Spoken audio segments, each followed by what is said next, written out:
Pusha T or Malice? To keep it a buck, I'm gonna go with Pusha T. So we're not gonna drink today. That was not a top 50 verse. Do you like the new song? No, but you know. You don't like Ace Trumpets? What's so great about it? It's so good. One day, Jim Jones actually woke up and made the decision to begin squabbling with legends. Nas, Pusha T, and No Malice. Not just one, not two, but three of the most prestigious names in hip-hop history. Since the entire business is seeing him tumble out in slow motion, he is really learning the hard way that some wars are not meant to be picked. Because what he believed to be an innocuous remark just set off one of the most well-planned hip-hop comebacks in recent memory. At that point, everybody realized what he had actually done, as Pharrell, Beyonce, and Jay-Z were seated front and center as witnesses. What began as a hot take on Nas's lack of relevance escalated into a lyrical crossfire that reached the front row of Paris Fashion Week, suggesting that the person who lit the match may have unintentionally brought clips back to life. Jim Jones, who said that Pusha T's music had no meaning for him, is now being used as the launchpad for the clip's comeback in the midst of all of this. Jim Jones opened his mouth to say this, and you could practically hear Harlem's breath halt. No, my son can't tell you one Nas record.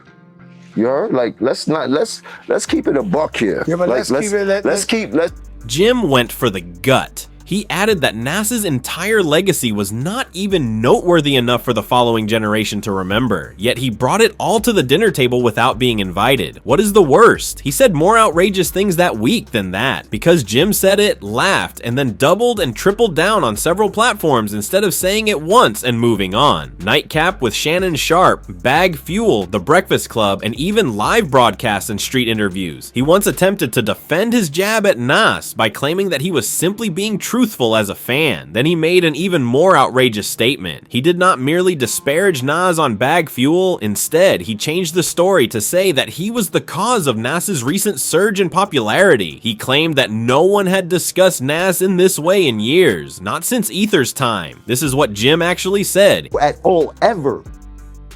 He's never been talked about like this ever in his life.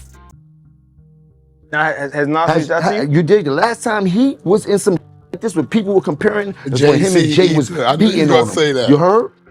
You did? Like, let's, and I don't want to talk about other people's career, but let's just get to the semantics of it. Have you spoken to Nas since the whole time? Nas. Okay. I don't know Nas to have a conversation with him. You don't have a conversation, we can have that too and shit like that. You dig? Like, I don't really care. One thing I did see you do, I've seen you do this in Say Less, I've seen you do this in the studio. He stated so on camera. Jim had no idea who he was dealing with, which is crazy. Nas is not the kind to retaliate. He is the kind to discreetly associate with billionaires, collaborate with significant developers, and demonstrate to you where the true power is. Jim continued to clown without saying anything. Nas remained quiet and began constructing something larger. While Jim was out here igniting imaginary fires, Nas was responding with one of the coldest flexes in hip-hop history. Nas posted an advertisement for a $5 billion Queens casino investment on Instagram, laying the foundation for what could be the largest cultural landmark project Queens has ever seen.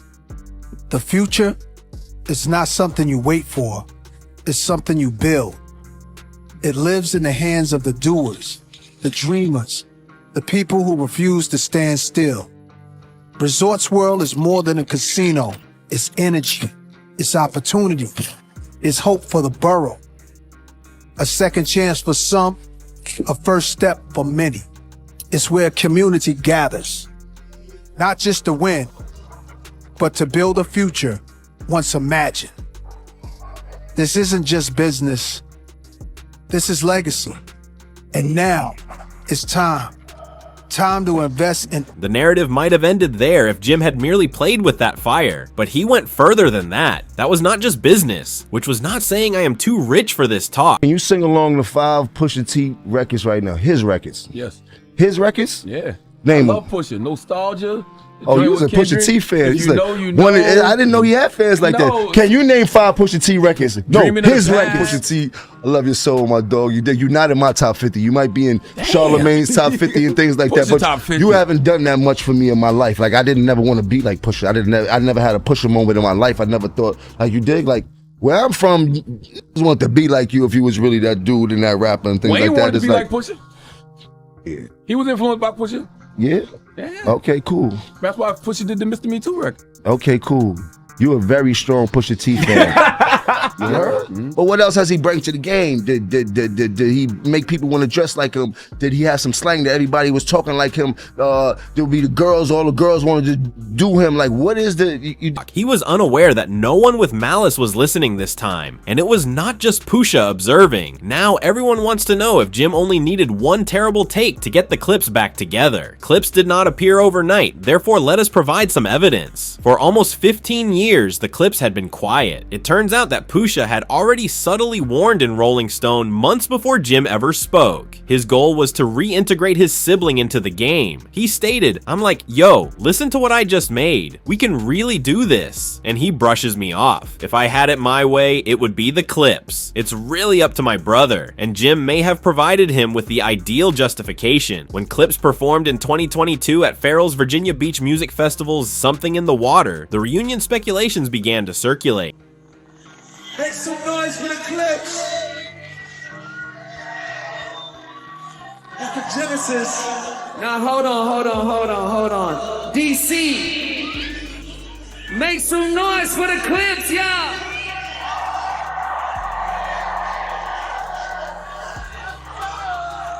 It's all right. They reappeared at Complex Con a few months later. Let's go.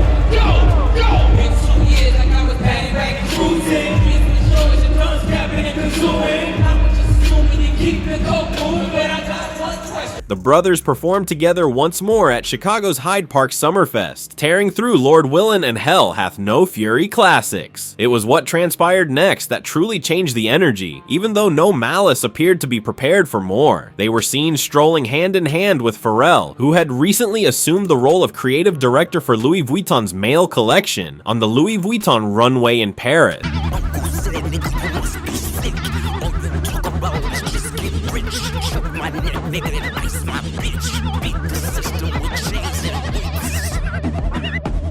Beyonce and Jay-Z were in the front row enjoying the music. Additionally, a brand new clip track was played through the speakers in the middle of the performance. You think it'd be valor amongst veterans? I'm watching your fame escape relevance. We all in a room, but here's the elephant. You chasing a feature out of your element, and those lap diamonds under inspection.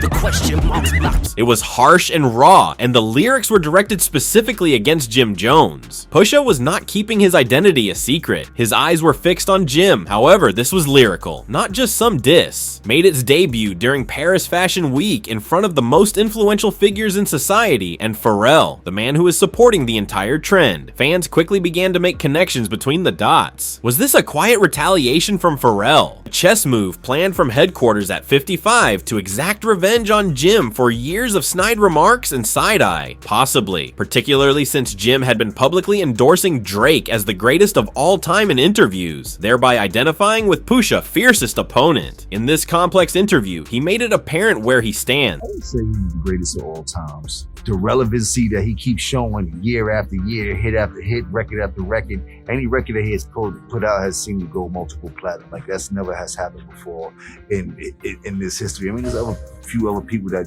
do astronomical numbers like that, but he really in it, like, you know. In an instant, Clips returned, not with one, not with a press run. At one of the world's most recognizable cultural platforms, the song With a Retaliation made its debut. It is possible that Jim believed he was just talking his talk. However, Pusha and No Malice were using him to plan a resurgence. Now, the debate is whether Jim unintentionally wrote his own or if he simply gave No Malice the greatest comeback moment in rap history, because it is already hurting the Clips even before the album has been out. Not to be overlooked is Pharrell, who is essentially the one directing this whole event. He is family, not just the Clips producer. It was he who gave them their individuality and their sound. Hence, Jim not only disparaged Pusha, but also the entire Clips history when he branded them irrelevant, downplayed their legacy in interviews, and made fun of their catalog. Nobody anticipated that No Malice would return in this manner. Let us be honest, he had been the silent one for more than 10 years. While Pusha remained in the trenches, the older brother left the game, became a Christian, and chose a life of peace. No Malice has really stated several times that he had no intention of rapping again. When I was coming home one day and talking with myself, I said, I'm just gonna live. Forget this guilty, feeling. Forget all this regret. Do what you want to do. Ain't nobody else tripping like you. You know what I'm saying? Go ahead and party and do it up. And I literally tried to sear my conscience. Like, forget it. So when people say you found God, I did not find God. I was trying to party with the devil. Trust me, I was trying to go hard. God himself said, no, not you. He did not allow me to do it. And that's what I seen with my own eyes, whether anyone believes it. Therefore, it was not only unexpected, but also eerie when his voice came through the speakers at the Louis Vuitton show in Paris. Now stop, let us dissect that, since No Malice was not flinging bars at random. Layers of coded disses with actual targets were used in this. Bird speak, we are all parrots, there is no joke in that. A bird gang diss, that is. Jim's entire brand, his team, who he was, Dallas, Paris. Jim's freestyle over the chains and whips beat a few days earlier coincidentally addressed those cities. Therefore, No Malice means listening rather than merely reacting. That is not all though. They began to clock something substantially larger. No, Malice was not merely rapping once more. He was rhyming as if he had been anticipating this. Suddenly, the restoration of No Malice was more than a bonus. It served as a warning. He returned to put people's egos back in line. And you know what? Jim provided him with the ideal justification. He used a video of himself laughing at Pouch's Paris verse to launch his reaction campaign.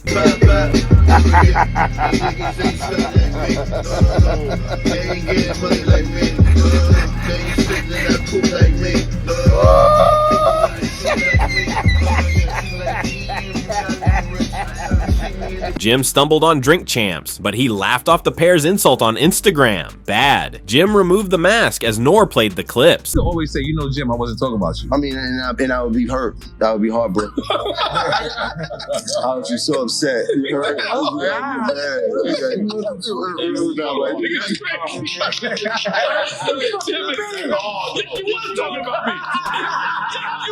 He acknowledged feeling it at that very moment, but the fissures were visible beneath the surface. Jim then entered the booth and performed a freestyle drop of his whips and chains over the same beat clips that were used to disparage him. You know, it's always on a Big Mac. We'll drive by in the car with a Big Mac. The last year you dropped, that shit was garbage, take that shit back. Once you got your rubber right, but you trying to bring the country right. You talking about your brother, what happened to that boy? It's looking like it is selling crack to that boy. Really though, enough of the jokes, how get embarrassed. I really got some money, I catch you. The BET Awards followed. When Bootleg Kev set him down for a brief interview, Jim tried to appear unconcerned, as he always does. Jim did not mince words when questioned about the new single Ace trumpets from the clips. Viral on the Spotify Rap Caviar podcast. Yes. About Pusha T. People don't like people, yeah. See, there we go. And then look what happens. But I'm ready for all things, man. Shouts to Pusha, shouts to that guy, shouts to the clips. You know what I mean? Congratulations. Do you like the new song? No, but you know. You don't like Ace trumpets? What's so great about it? It's so good. It's good. It's so. It's good. So yeah, there's something going on that you ain't tell us about, it's bro. It's good in what? A nostalgic value of it. You don't think Ace trumpets is hard? I don't believe them. But that's a whole other story. I don't want to damn everybody's back. I ain't heavy. But I don't listen to their music. I never have. I can't recall too many records that I can remember. Alright, Jim attempted to convey that the clips were riding nostalgia that their bars were in the middle of. However, Jim appeared more like a rapper unraveling on camera than a self-assured veteran. Since you either double down or fall behind as the individuals you despise get greater power, what do? Just when you thought Jim Jones could not go much more, Jim decided to double down. He returned to his favored target on Nightcap with Shannon Sharp after pulling out another shovel. Jim went on yet another rant. This time he asserted that Nas was never truly powerful. Way more influential than Nas, and I don't care what nobody say. I know I made a little boo-boo when you talk about the sales and all this type of shit. I don't feel like getting into that rhetoric about where I started and where he started. Well, you said that bullshit. But listen, Nas was nice when I was in high school. When I was in 10th grade, Nas came out. Nas was dope. We appreciate him. He had a little bit of run. He claimed that Jay-Z and DMX were constantly ahead of him. Nas always came up second to Jay and DMX and all these other people. Like, Ain't no shame in that. There's a lot of them both came up second to Tom Brady. He never had that type of influence on us, except for his first. And then with a straight face, he dropped a line. The barbecue and shit like that. So I'm a real fan of Nas, but he kind of lost me after the movie Belly. Like, it is naive to claim that Jordan fell off after Space Jam. However, Clips was carrying out a brilliant idea while while Jim was still pursuing influence, and Chains and Whips was only a teaser if that is what many believe to be the pinnacle. This album was a statement rather than merely a return. Nas, Kendrick Lamar, Tyler, The Creator, The Dream, John Legend, and Pharrell, of course, served as executive producer. That is, until Def Jam allegedly attempted to censor Kendrick's verse, which Whispers claims had veiled jabs at Drake, Travis Scott, and the phony politics of the industry. The album was set to be released through Def Jam. Clips remained in place. Just that move told it all. Clips had returned. They were also power players rather than sentimental veterans. Jim even dared to inquire as to who exactly supports Pusha. In response, they came up with this.